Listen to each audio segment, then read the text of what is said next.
Il-ħamis 24 ta' Ġunju fis-7 ta' filgħaxija l-artisti u dawk involuti fis-settur tal-arti, l-ispettaklu u d-divertiment se jinġabru fi Pjazza San Giorgio il-Belt biex waslu l-messaġġ daqshekk sieħta.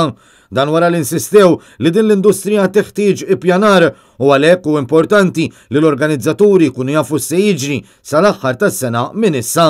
Wara l-mod kif il-Gvern suppost rilassa restrizzjonijiet għall-attivitajiet kulturali u soċjali, l-assoċjazzjoni li tirrappreżenta lil dan is-settur, l-MIA, qalet li tirrikonoxxi li jekk in-numri jerġgħu jitilgħu l-affarijiet ikollhom bżonn jinbidlu. Madankollu jekk is-sitwazzjoni tibqa' tajba kif inhi bħalissa għandu għalmenu ikun hemm pjan aktar fit-tul.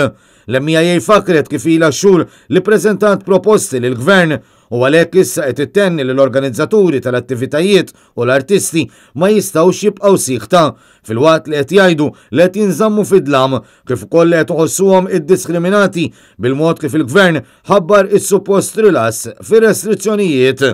L-MIA tappella lill-artisti biex fil-bidu ta' rappreżentazzjoni tagħhom iwasslu messaġġ ta' protesta kontra l-fatt li qed ikun injorat l-għajxin tagħhom u dritt li jaħdmu b'mod sostenibbli. Dan meta qed ikomplu jappellaw għal ftuħ responsabbli, sostenibbli u kontrollat għal kulħadd.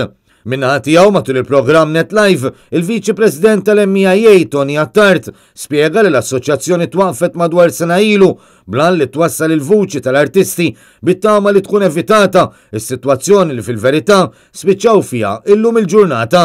Tajna numru ta' proposti ta' inċentivi li għandu jkun hemm, imma milli ċara illi aħna settur illi biex noperaw għandna bżonn pjan ta' xhur, mhux ġimgħat jew ġranet qabel ma jibdew jew jinbidlu l-miżuri, għax aħna settur illi nippjanaw sentejn tlieta qabel mhux ġurnata jew tnejn. Tony Attard spjega li f'dan is-settur hemm min ilu ma jaħdem b'mod regolari għal aktar minn 15-il xahar.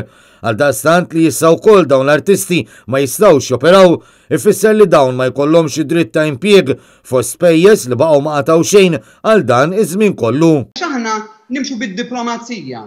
Aħna nimxu madwar mejda billi nagħtu l-proposti, nistennew lura li jiġu counter proposals, meta ma jiġux. Issa wasal il-ħin fejn għandna bżonn insemmaw il-vuċi tagħna b'mod sħiħ. U nnota wkoll kif setturi oħrajn ġew mejjunin mal-ewwel filwaqt li fil-każ tas-settur tal-arti u l-ispettaklu baqgħu ma semgħu xejn min-naħa tal-gvern xhur wara li resqu l-proposti.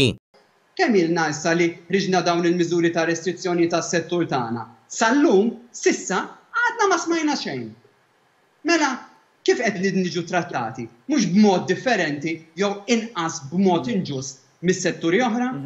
Aħna għadin ngħidu, wasal iż-żmien fejn is-settur tagħna jiġi trattat b'serjetà u ndaqs setturi oħra li huma importanti għal pajjiżna. Il-karba li l-artisti u n-nies tal-ispettaklu qed jiġu diskriminalizzati waslet ukoll mill-kantanta Ira Losco li qalet li fir-rilass ta' restrizzjonijiet m'għandux ikun hemm distinzjoni bejn l-attivitajiet u s-supermarkets jew lin-nies imorru fuq bajja.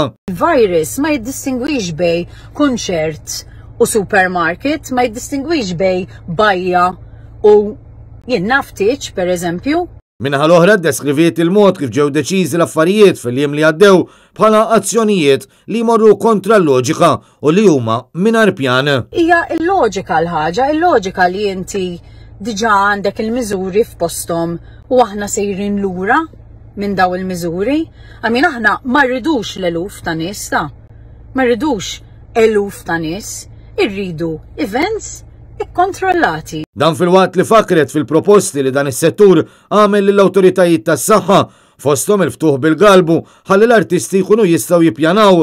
Dan jista' jsir pereżempju billi l-ammont ta' udjenza ikun ta' madwar 25% ta' kemm ikun jiflaħ il-post sa massimu ta' 300 persuna minn 9 Ġunju, proposta li l-gvern qed jibqa' jinjora.